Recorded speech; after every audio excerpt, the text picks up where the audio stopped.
Hello, everyone, and welcome back to the Fenced In podcast.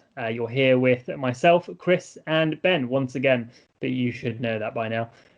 Two GB international foilists and also coach and student. I'm the student, and Ben is my maestro. How are you doing, Ben? I'm good. I'm a little bit like clammy and hot today. It's this horrible muggy weather. London at the moment is a very, very, very odd place to be. We went through this crazy heat wave, and now we've got, they had a horrible downpour for a few weeks, and now it's this muggy, awful weather. So I'm all right. I could do with a bit of a breeze, to be honest, mate. How you doing?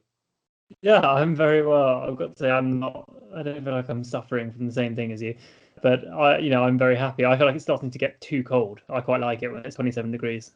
Oh, don't say that. You're gonna start making me worried that I've got COVID now, having a temperature and feeling a bit hot and sweaty. It's Just if there's no guests, I thought it would be good if we got back to talking about fencing and actually more specifically a return to fencing now that it's been given the green light by British Fencing and the UK government. Clubs over here are starting to open up again, although with sensible restrictions in place. And I know that your club has started to open up again, hasn't it? Yeah. So it's been really good to kind of have some stuff put in by the government to say that basically sports clubs can open up again in whatever capacity that is. So it was the kind of lull before the storm, and then we kind of got that green light. And I think that everybody in British fencing kind of jumped up and went, "Woohoo, this is great!" And then everyone went, "Oh, how are we going to do this?" And so it was about trying to return to fencing safely. How was the national teams going to return to training safely? And actually, that's kind of for a lot of places they didn't open up immediately, and it was just kind of some kind of return for a national squad meetup, whether that be kind of conditioning sessions in the park or whatever. It was kind of just getting the some of the main teams back together again. But a lot of the clubs were still based out of schools, and so to be honest, for when we kind of got that first green light, that it wasn't like, oh great, suddenly clubs are open again, everything was back to normal. It was very much like, well, hang on a minute, how are we now going to do this? And certainly for our club, we had a situation where we're in a girls' school down in Rickmansworth, and so they said, look, you can't come back at the moment. We haven't got the school back. How do you expect us to let the public in if we haven't got 1,000 girls back in the school yet? So yeah, it was quite a challenging time. And so then suddenly it's like, well, great, we want to bring our athletes back, and we want to generate revenue again, and we want to, have our sense of community again. But we've no longer got a venue and that kind of stuff. So it became quite a challenging moment and scrambling to the decks to try and find venues that would allow. And so, we were very fortunate enough to find another venue. One of the, between amongst the work of the coaching team and a couple of really helpful parents, we managed to find ourselves a venue in the interim period. It's changed a lot of the setup that we've usually had, but we're hoping to return to our usual venue as of October. But yeah, God, for a lot of places, it was actually, it caused a headache. For those of you that don't know, I represent a different club to Ben. Ben represents Fencers Club London, where he is an athlete and a coach, and I represent the Saxon Fencing Club in West London. Saxon is known for fencing throughout the year, so they don't really stop. They only fence once a week, and their usual venue has been in the same boat, so they're still shut. They might not open again until October or November, and in the meantime, they've had to find another hall that they have used sometimes in the past, and they've been using that. But actually, it's just, to be honest, I think it's just so brilliant that some clubs have been able to open again with so much uncertainty. And actually, there's been some really good guidance from British Fencing about, appointing COVID-19 officers and making sure, training space is a safe environment. As you say, I haven't been back to fencing yet. I'm actually going tomorrow for my first time. I've had a few lessons with Ben, but I don't really know what to expect. I want to just enjoy it, considering it's been 7 months now. And we'll see what happens. Yeah, no, completely. And actually, what was quite funny is you and I nearly did the podcast in the same room tonight, but due to some slight logistical hiccups, we're still at opposite houses, but we nearly thought we were actually gonna have a podcast together in the same room and just talk like like the old days, But we did get a lesson in, which was great, and I think you're looking sharp to return to club. But it's quite a strange a strange world, because I said when clubs opened up again, it suddenly caused a logistical nightmare, because there was the ability to open up, but then there was obviously schools and other factors. And actually, the other thing is that some people are actually quite nervous about returning to fencing. I know that some of the training that I'm doing, there's quite a lot that gets surrounded by that. The training that I'm involved in, requires a kind of a form to be filled out every single day about whether I'm healthy or not, and regular temperature chest testing. That we're doing the same thing at the clubs. We've got a heat gun, so when the kids come in, they're getting heat tested before they even walk through the door of the building to make sure they're healthy, and they can only come in the pods that they've been allocated that night. And so, actually, for a lot of people, that's quite a daunting experience to go back to your fencing club and not just to kind of walk to the door and see your mates again, but almost airport security kind of return to training. And actually, we were very fortunate that the club managed to run its summer camp this year. And it wasn't the summer camp we initially thought it was going to be. We planned to have international athletes come over and all kinds of things.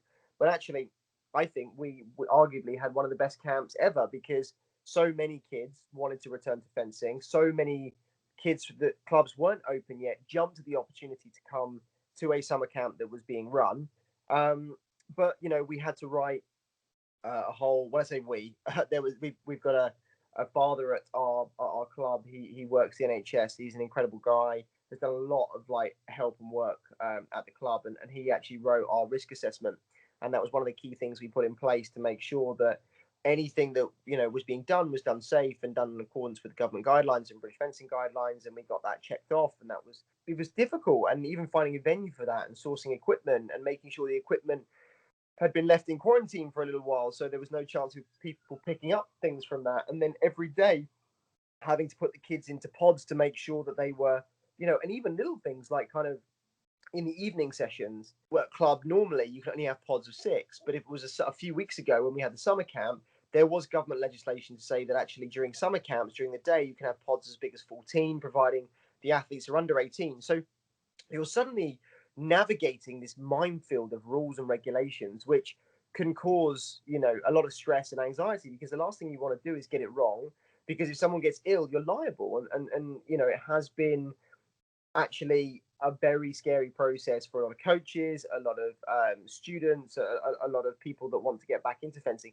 Especially in the UK, we have a lot of recreational fencing done, and we have some elderly people that are involved in fencing, a lot of veteran fencers who are very fit and very healthy, but of course their age bracket means they are more susceptible to complications with COVID. And so the idea of them returning to training must have also been quite scary. And so I think what seemed to be a kind of like amazing moment actually turned into, wow, actually this doesn't feel as comfortable as we thought it was going to be.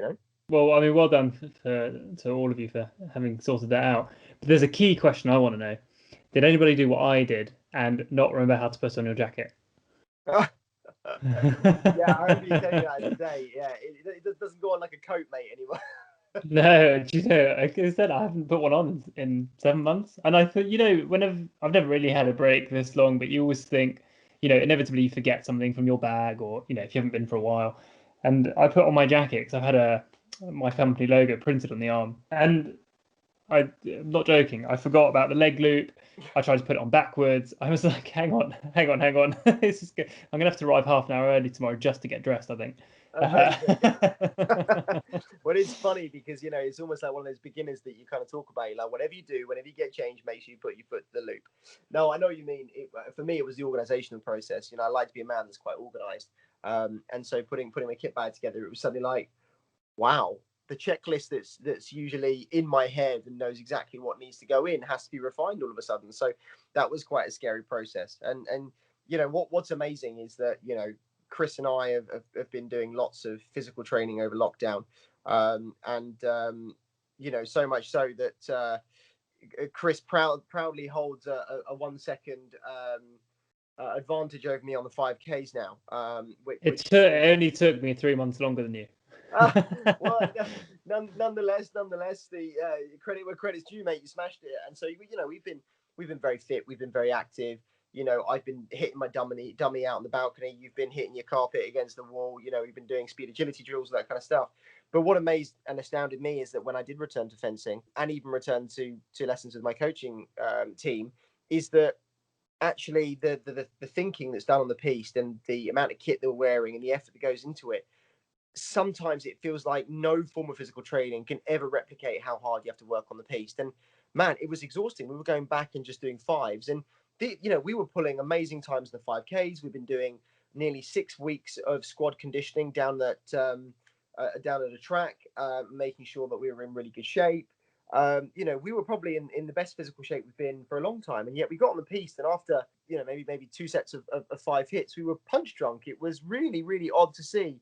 I mean, look, it only took a few weeks for that suddenly to come back, but it was kind of the for me the biggest thing was the tactical evaluations and the tactical thinking on the piste, and that using so much brain power, your body was then getting tired because of it. The one thing that I did suddenly realize is that I forgot how to hold a score in my head. The amount of times I kept forgetting people's scores when we were refereeing. We'd go on with fence, they come off, and we'd be sitting there and they'd go, "What's the score?" But 3-2. They're like, "No, is it 2-1?" Or we just couldn't remember scores for love nor money. It was the strangest thing, but yeah, it's been taking a few weeks for us to get fencing fit again. That for me was the biggest thing. Yeah, and there's so much we take for granted. I didn't even thought about scores. I mean, in our lesson earlier, it's not the first lesson we've had, but suddenly today I was so aware of how not present I was at times. I was thinking, right, we're doing this, do it properly. Oh, look, butterfly. And, I mean, we're in a car park, so it's not butterfly, but there was something that popped into my head that I hadn't thought of in weeks, Yeah, and dodge the just car actually that's trying just to park. yeah, yeah, exactly. But just staying there and staying present. And also just on that note, I mean, when I was in Cape Town last year, I fenced once a week, and actually, I think the reality of that is because some sessions were cancelled. Whatever day in the week I fenced moved. It might have been Monday one day or one week, and then the Friday the following week. So really, you're fencing once every 10 days or so. And when I came back to the UK, my first session back at South Boston, my God, I mean, I think after 45 minutes, I was dead. And again, Yeah. I was probably in the shape of my life. I just wasn't fencing fit. I'd done all the conditioning, I'd done everything, but sometimes there's just no replica for actually doing, the technical work and actually being on the piste and doing lessons. And, you can't really replicate that, in the longer term, which, Ben, brings me on to a question for you. Oh yeah. So, considering we've all had such a long pre-season and then pre-season, how are you feeling? Did you feel ready to get back into it physically, emotionally, or the training that you did? Presumably, you felt like that was worthwhile, or do you feel like that was just kind of keeping things ticking over? Do you think you made gains in that time? Tell me about that. Yeah, it's odd. It's strange you mention it because I do feel that I was apprehensive going back to the training that I was involved in, and I think that, but it was a good apprehension. It was like excitement, but also just a kind of little bit of like, wow, I haven't done this for 5 months, and so I was motivated, but apprehensive, and I think that's quite normal. When I spoke to my physio about it, he said, look, this is kind of expected, right? So and then we went to did my first training session, and we were all garbage, and it was quite funny. But at the same time, I felt still that holding a foil in my hand wasn't alien because I had been picking one up every week and hitting a dummy, but nothing I think replicates somebody else beating the blade back or the resistance of another blade when you're using a dummy, or even just a dummy with an arm. You beat the blade, and it obviously gives way to a certain extent, even no matter how strong you make the dummy. Whereas when you're fighting another human being, so that was the other thing that kind of really struck me, which was just the amount of stress through technique that is kind of needed, and the strength through technique is needed as well. So that was kind of lost, and tactical thinking was also took longer, and I think the concentration just wasn't there at the same level, because I think even when I've been working on the dummy, it became very much repetitive work.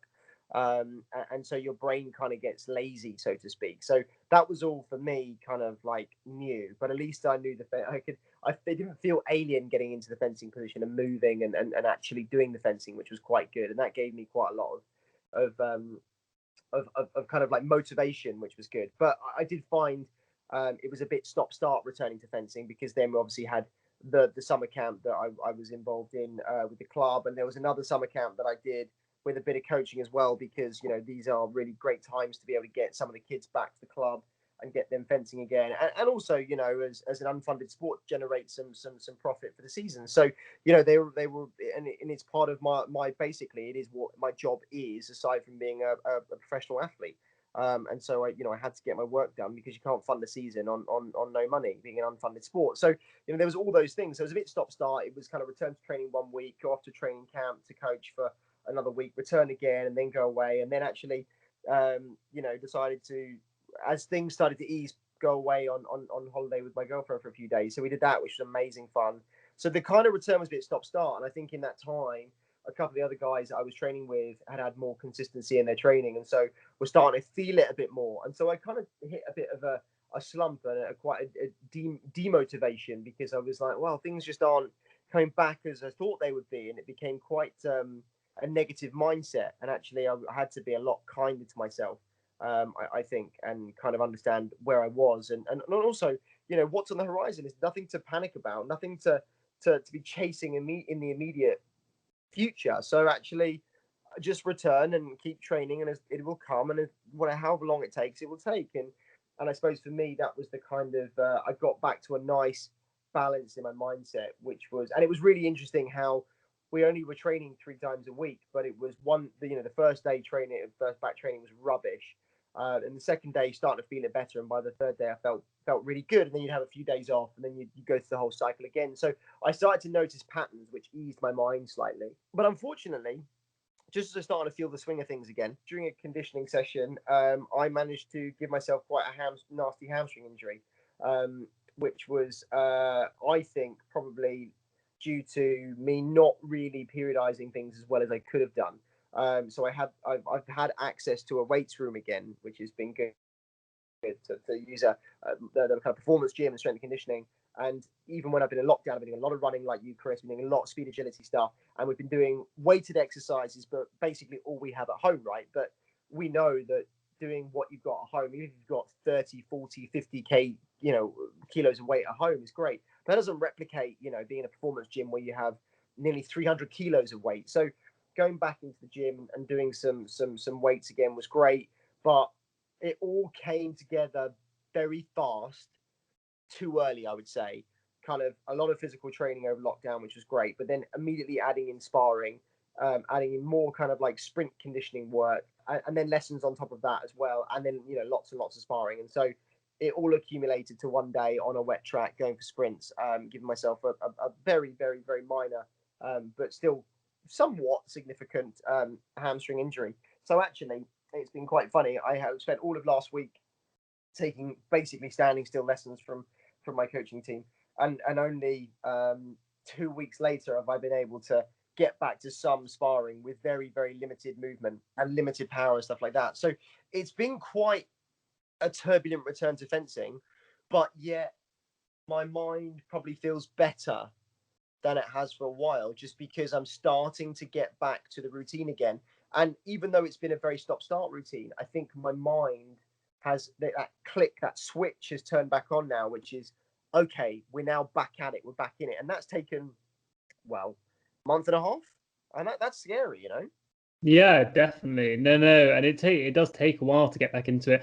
As I said, I've definitely found, between training by myself in the garage and even just having a lesson, the instinct, having the right timing, make a decision, it's all there. But something I found really helpful recently, obviously I don't have access to heavy weights or anything at home. I'd love to, but resistance bands and the joys of resistance bands and how they can help with, press ups, squats, all sorts of other exercises, things that that really help. And if you find that with the whatever weights you've got at home, I've got 16 kilogram kettlebell that only goes so far, but Mm. being able to add a resistance band into that really, really makes you work a bit harder, and that's quite good. And I think something you've touched on is the periodization of training, and something I definitely recommend to people that are going back to fencing and to sparring after not having done it for a while, which is something I'm struggling to keep myself in check for this week. I think is to not push yourself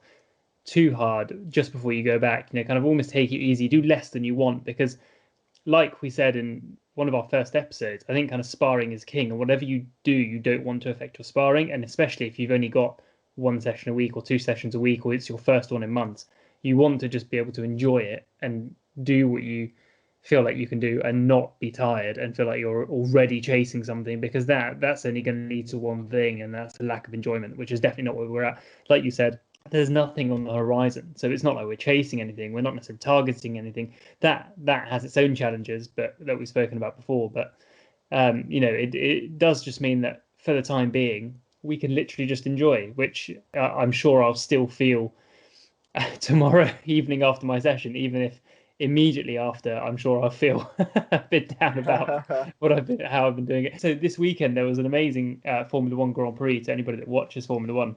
And Carlos Sainz, who drives for McLaren, came second. He was chasing his maiden win. He got very close to getting it. And the McLarens haven't been that close to winning a race in years now. And afterwards, he said, right now he's feeling rage, even though it's a great performance. Right, in the moment, the adrenaline, all he could feel was like, oh, I missed out. Yeah, absolutely. I mean, look, you're right, Chris. I think you've hit the nail on the head there, which is it's really easy to get sucked into, oh my God, I can go back fencing. I love fencing so much. I want to do as much fencing as I can. But actually, I think a lot of people need to realize quite how adapted we are as human beings to the sport that we do. We've been doing it for a long period of time. And actually, no matter what compensation based work that we've been doing during lockdown to aid our return back to fencing, getting on the piste is a very different kettle of fish. And I think that people need to understand that everybody will return to fencing at different rates as well. It's really interesting how you get those people who return to fencing and seem to adapt exceptionally quickly, and those that don't as well. And actually, not to be too worried and looking around at what people are doing or how people are making adaptations or how well people are fencing. We don't know per people's situations or circumstances or what they've been up to, and all we can go on is our own progress and how we're feeling. I know amongst the squad and other people that I've been from training with, we've had a whole cross section of ability in terms of return, but I know that we'll all come back to a relative equilibrium. So it's really easy to get caught up on the kind of just chasing, getting back as fast as you can. But I think, as you say, if you focus on yourself and your own development, but actually most importantly, as you say, Chris, enjoy it. What always makes me laugh is I really love the gambling slogan, the gambling slogan, slogan, the gambling slogan that goes around, which is when the fun stops, stop. And actually, you know what? Right now, that's a really good thing for fencing. When you go to fencing, when you go to training, start doing everything you would usually do in terms of enjoying yourself at the club. But the minute you start to get annoyed, frustrated, angry, just stop, walk away. And actually, the bit that you should do is when you're feeling really good at club and it's getting towards the end of the club and you think, oh, yeah, this feels really good. I'm feeling great. Yeah, I've got half an hour left. I might have to squeeze one fight in. Don't. Take your kit off. You've had a great session. Do a longer stretch or something like that, because it's very easy at the moment to come out of this feeling really demotivated because a session hasn't gone well, or you're struggling to return to fine form, or you're getting beaten by people that you don't usually get beaten by, or you can't put your socks on the right feet. It's all very, very normal. But if you are finding you're having a lot of enjoyment, perfect, like run with it. But don't feel you've got to get caught in one more fight syndrome. Get to the end of the evening, maybe stop early and go, do you know what? That was great. I really enjoyed that. Because that in the long term will really, really, really help. I mean, how are you feeling about tomorrow? You had a really strong lesson this evening, and you're looking on good form, and everything's still there. And are you kind of apprehensive? How are you feeling about your properly first session tomorrow? I'm just going to loop back around to what you're saying really quickly. Is I think now is a really good opportunity and moment to start building good habits back in, because in my own sessions, home training, I've gotten a bit slack on my warm ups. So tomorrow, for example, just to answer your question, I'm really looking forward to it, actually. I'm slightly apprehensive. I feel much better for having had a lesson tonight. That'll be great. Well, that was great, and I think tomorrow will be really good. It'll be good to see familiar faces again. Obviously we've got lots of protocols in place to make sure that everybody stays safe, and there's a minimal amount of risk between everybody. But I think it will be really good. I don't really know what to expect, but I don't have butterflies like I did the night before our first lesson. Yeah. Again, in kind of months and months, so that's a good sign. To be honest, my biggest thing is right now I'm looking at my kit bag and thinking, oh man, I need to clean my foils Yeah, yeah, before yeah. tomorrow. Make sure you got It'd be everything. awful to go and have nothing that works. But I know I think it'll be really good. I have a few questions. It's just worry about the unknown. The session is shorter. Normally your Thursday night is 3 hours long. Tomorrow it's 2 hours. It's in a hall that I've used a bit, but isn't the regular hall. To do, obviously I haven't been before, so I don't know how warming up works. Do I need to arrive in my kit? And I want to make sure that I still have the habit that I had beforehand. Warming down afterwards. Can I still do that there? Probably not. So I have to do it when I get home. That's all right. But as I think a bit like you, I like to think of myself as quite an organized athlete. So Mm. what I really need to do is I've started thinking about these things already. How I'm going to do certain things. Obviously, you can't shower there. At least I don't think so. It would make sense if I couldn't. Yeah. Actually, I probably wouldn't want to anyway, so I'll do that.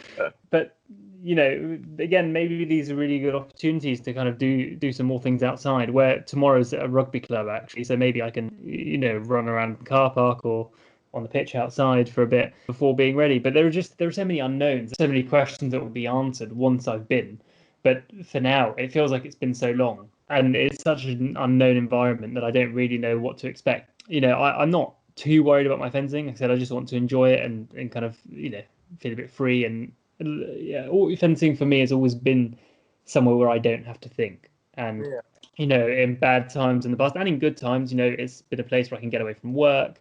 It's a place where I don't, you never had to think about money worries or anything, family trouble or anything that was going on in your life. It was just somewhere where you could just be and just enjoy. And that's never really changed. It's pure enjoyment. It's a real passion. And I just want to be able to continue that and have a laugh and really enjoy it because as you said, if you don't, then what's the point?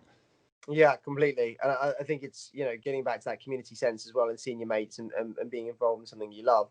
I would say that this is a really good opportunity to kind of experience what we experience at competition, kind of going to a venue you don't know, going to a new city that you haven't been to before, and kind of, literally walking into what feels like the unknown for some competitions. Okay, for some athletes, they do a circuit and they're very much used to it, but it is also for them, for their worlds and Europeans. We've been in many different cities for our worlds and Europeans, but we go to the same venue for the Paris World Cup each year, so it's different. But for some youngsters or for some junior athletes, things change. So actually, this is a good time to see this as a kind of way to be to adapt in every situation. And kind of just, I think most people should see their first club night as exploration. Go down there, see what it's all about, follow the coach's advice, and follow senior club athlete kind of advice, and just understand how you say, Chris, as to how the night's going to run. And even at sometimes it will be getting back in a room, probably getting a briefing, being told about what's going on, and it might even be very limited fencing. You might not feel you've actually worked that hard or done that much because, as you say, there's shorter time, and there's more times needed to get everyone through the door, and health screened beforehand, and even leaving and making sure people are hand sanitizing and the kit's being cleaned and all that kind of stuff. I've used more hand sanitizer in the last 6 months than I know what to do with, and the amount of squirty bottles that we have going around and having to clean down all the kit after every use, it puts more burden on the coach as well when they're having to look after the session, because the last thing anybody wants is someone to get ill at the session, and then the club to be closed down. So, but I would say that British Fencing have done a fantastic job of kind of helping give guidance to to coaches and stuff. And I think that if anybody or any coaches out there that are looking for more guidance on how their clubs can return to some kind of activity, it's best to get in contact with British Fencing, check out the website, or even just get in contact with clubs that have reopened and ask how they're doing things. I know one of the camps that I did prior to the FCL one. Even though FCL was as a group of coaches, we were quite organised in what we wanted to do and how we wanted to run the summer camp in terms of the health screening and things like that. We still, I still used the kind of first summer camp I did as a voyage of exploration, which is right. So how are we doing it here? How is this going to what kind of regulations are there. And that was in a different home nation. That was actually in Scotland, so the regulations were different. So for every bit of information we know in England, that could be different for Wales and for Scotland and even for Ireland. So just also make sure that geographically we know what those different rules are in different places. I know in Scotland for a while, over 18s couldn't fence, and under 18s could fence, but only outside. So believe me, trying to get kids to fence in Scotland outside when is quite tricky at the best of times because the weather up there is not too easy. We were chasing gazebos down the down across a pitch at one point, but we did have some good days as well. But it has been tricky. This hasn't been easy, and this is going to make us more resilient and tougher because of it. But I think young athletes need to see this as an opportunity to grow and adapt to situations, and coaches need to see this as an opportunity to strengthen their club and have a better sense of community, and also make sure their protocols are really good and really strong. And and to continue their trade. Yeah, absolutely. Because a lot of top coaches use coaching as their their livelihood. This is what they do. It's their profession. So they earn money from this. And so for them, it means they have to be even more professional because ultimately, if they get shut down, they're losing their main source of their income. So it's a minefield, but at the same time, like we are getting there. And unfortunately, I know there's been a bit of a kind of U-turn on gatherings of people. I know Boris spoke today actually about what that kind of entailed.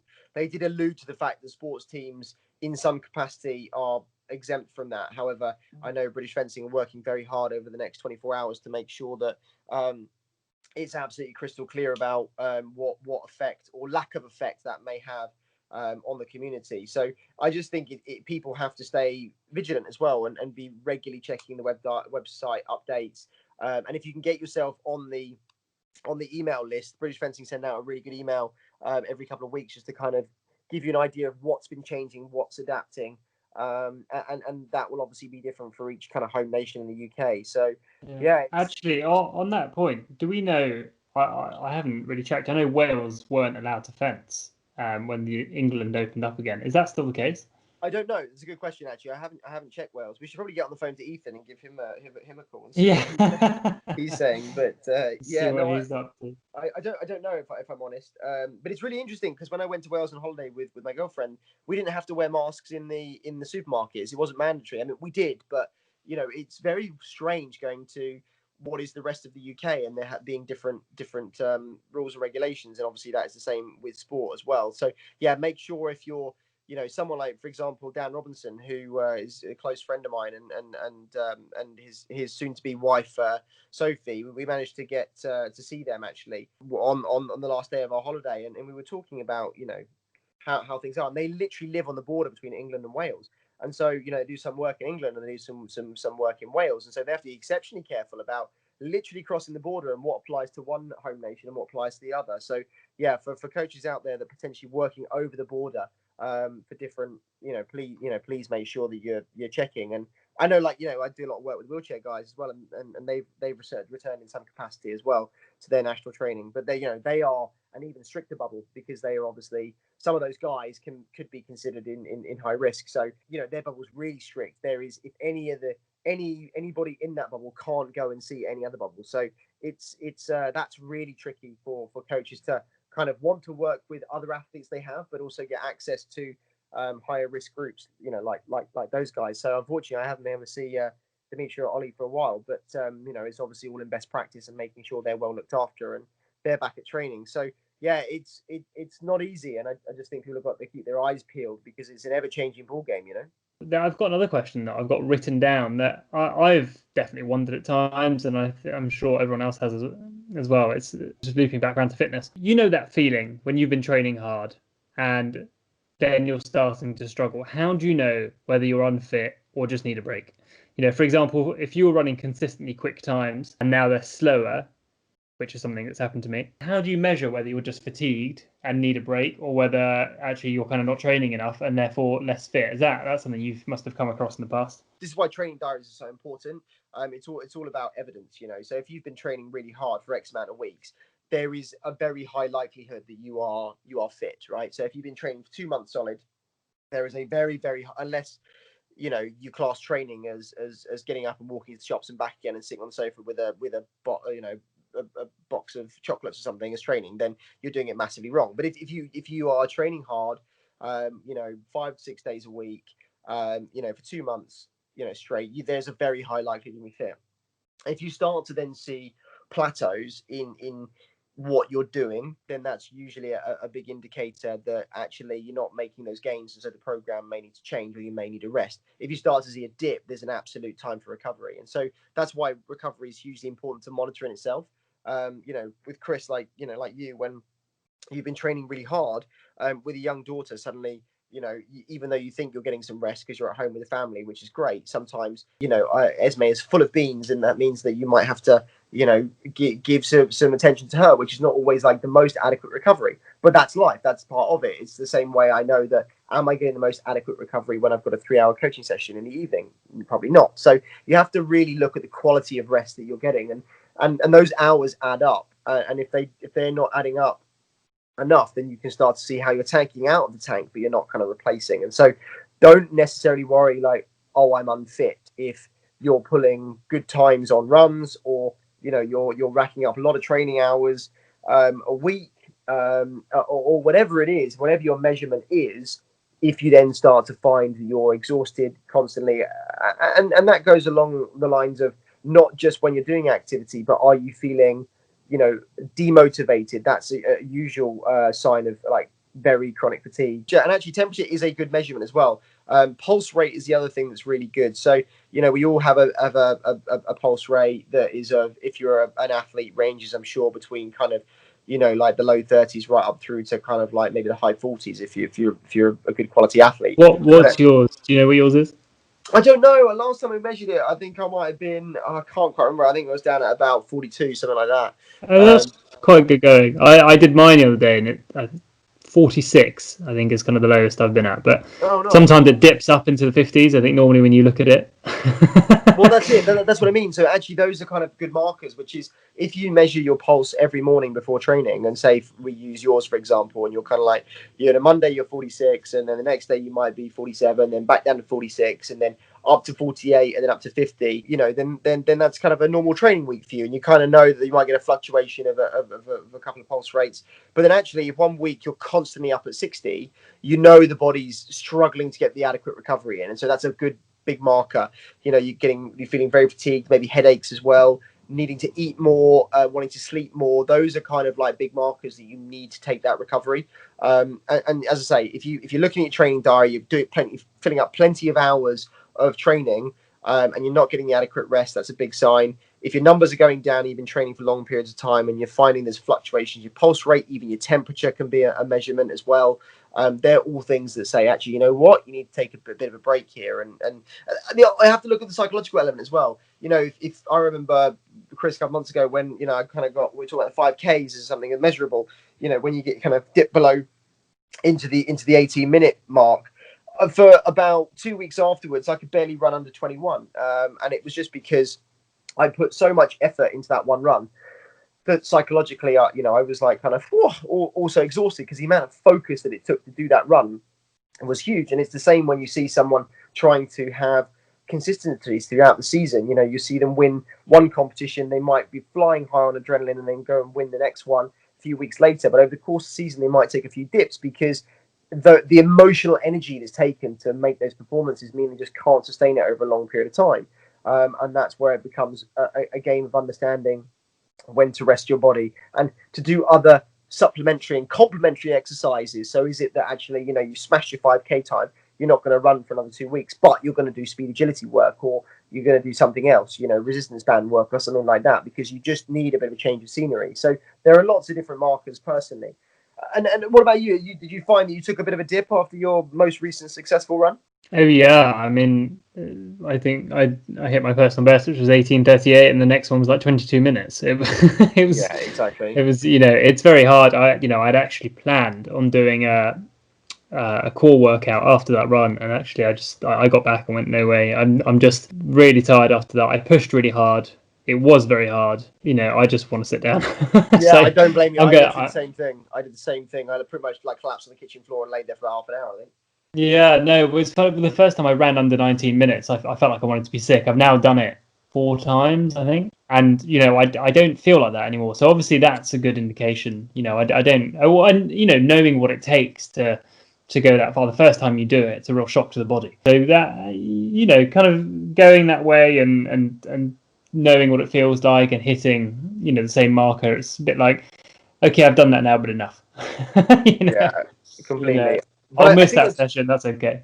that's a good way to also we need to look at measuring our return to fencing. And I think that people going down the club also, and this is a big thing. I read something really quite interesting on LinkedIn the other day, which is we should start viewing mental health in the same way that we view physical health, which is going to the idea of going and seeing your sports psychologist or your psychologist or your counselor, your therapist, or even going to a workshop or doing a headspace or whatever it is, or reading a book on psychology. That should be viewed as the same way as going down the gym or going out for a run or doing a core session or whatever, because the mind needs to be looked after in the same way the body does. And I suppose what I'm trying to say is, for people returning to club at the moment, there's going to be many emotional fluctuations that go. You've got this huge kind of like, oh my God, can't wait for this to happen, can't wait to go fencing again. You've got all this kind of like amazing adrenaline ready to get in there, and then you may fence like rubbish, and because you're 5 months away from the sport, and then you get this huge kind of crash, and so you kind of go through these micro fluctuations in your brain. And so actually, what you don't want to do is you don't want to be coming away from each session feeling stressed and disappointed. And so it's good to start being aware of that early, but also logging it and going, well, actually, you know what, today out of 5, my head was in a good place. I'll give that about a kind of three out of 5. And it's good to start measuring that, because also when you're tired at the end of the week, because returning to fencing is of course going to be exhausting. You'd be funny how you might see those psychological markers actually dip towards the end of the week. You're getting more frustrated, more angry and annoyed at yourself later on in the week when you become more tired. And so it's starting to understand and learn and adapt again to what you're seeing in your return to fencing. Because if you don't look at those markers, you don't give yourself evidence. It might just be you then become unaware of why you're feeling so frustrated and angry, and it becomes almost a like, why is this happening to me? I remember, at Leon Paul Centre once. I think it was probably on Friday because that would make sense. And he said, "God, imagine if I could fence on a Friday like I do on a Monday." Oh God, yeah, absolutely, absolutely. It's that's it. And training on a Friday is very different to training on a Monday in any circumstance, and whenever it's been. And that's why it's really frustrating if you get someone pop in just for 1 day a week, and they usually give you a good spanking, and you're there going, oh, this is so frustrating, but you're just tired, and it's trying to be more kind to yourself. So, but overall, this is going to be hopefully a really exciting experience for a lot of people returning to fencing. We have a question that was sent in. We haven't had one in a while because we've had so many guests. So I was asked whether, if I only had 2 days a week that I could fence, would I choose to do one lesson and one sparring session a week, or would I do one lesson, a sparring session 1 week, and then the next week 2 sparring sessions, and then kind of alternate, basically, so you have a lesson every other week? As the coach, do you want to take it? What do you think? Yeah, I mean, look, I think lessons are hugely important. I think the relationship between coach and student are really good, and it's really, a partnership that forms over a long period of time. And I think that if you build that relationship with a coach, and you're able to get so much out of a lesson, I think, is the important thing. And we're not just talking a 15-20 minute club lesson that you might just get from one of the coaches of the club. I mean, really kind of a personal coach you work with on a long period of time. Having an hour lesson can be equally as good as a 3 hour sparring session. And so I would say always trying to balance those two things out as good as possible. I mean, it sounds like this person is literally in this conundrum themselves. And so I think having one quality sparring session and one lesson would probably make sense. I think the idea of alternating may be too much. I think that also you have to look at periodization, which is, getting, if hypothetically we're in a time there will be competitions, it would be actually for the first few weeks, you might just want to only do lessons to get your technique back. And then actually for a subsequent month, only do fencing, and then start to alternate as you get closer to a competition environment, for example. So I don't think there's a black and white answer. I do think it would be very much depending on the season and where you are in your preparation. But I think that it should never just be one or the other. It should be fluid, and you should chop and change as you see fit. But definitely don't sacrifice the lessons. That's for sure. What about you? I couldn't agree more. I think along the same lines. I think probably at the moment with the return to fencing, lessons are probably more important than sparring. To again just reinforce good habit, good technique, timing, distance, and so one lesson, one sparring session a week is probably plenty. And as you said, depending on where this person gets to, and what they're kind of aiming for and what's on the horizon, then that would change. So I think as you kind of ramp up towards competition, if you have heavy sparring blocks in the same way as you periodize weights and fitness technique in different parts of the season, you would do that as well. So I couldn't agree more. I'm actually really pleased you said that, because it confirms my thinking. We're on the same wavelength. Yeah, nice. That was good. That's a good question. I like that. So it has been a while since we last released an episode, and I think that is probably, as the viewers will understand, life is beginning to move again slowly. But as we all have, I almost see life at the moment as a bit of a trolley in the supermarket. It's kind of been empty for a while in terms of, it's been kind of trundling down the aisles, and there's been very, very little in it because we haven't been able to do much. And slowly, as things ramp up, we're putting more and more in it, and the trolley basket is getting more and more full. And so trying to manage everything and learn to remanage everything again means that there's sometimes never enough hours in the day. So probably going forward, Chris, we're looking to maybe release episodes probably once a month now. Would you say? Yeah, I think once a month is probably quite good, and then maybe we'll review as we go. But I think, as you said, we're both starting to get quite busy, and periods of change are always quite hard as well. So this is obviously a period of change. The rules are changing. We're being allowed to kind of go back to fencing and do more and various things. So I think that'd be quite good, and gives us plenty of time to get great content and more guests. Bring on the guests. Absolutely. And I think also, I know there are some competitions that have been proposed in the calendar, and are kind of well, not they're not in the calendar in concrete, but they were things that were proposed, and so I know the FIE are reviewing those constantly, and there could be a chance that they go ahead, but there also could be a chance they're cancelled as well. And so we're just having to constantly monitor that as well. And so I think as we move forward with this, we'll hopefully be able to update people as we learn more, and as the community learns more, and how we're preparing and navigating this this minefield that is the COVID year. Yeah, definitely. Yeah, it's been nice to get back to fencing again, and I'm also looking forward to everyone to get that feeling. So don't forget to follow us on Twitter at Fenced In Podcast, and we'd be so grateful if you could help us reach more listeners. All you have to do is go to iTunes or wherever you get your podcasts and rate, review, and subscribe. It would mean the world to us, and it's how iTunes decides which podcasts are worth sharing. Absolutely. Yeah. Get in contact, guys, as well. We love hearing from you, and anything that we can make better, give us a shout. Thanks very much for listening, guys. And as we said, get in contact with us. We love hearing from you, and tell us how we can make this even better. And we're looking forward to our next release. Till next time, guys. Thanks very much. Bye. Bye. The Fenced In podcast has been created in association with J4G Design, your one-stop user experience agency for all things digital, websites, graphic design, and technical support.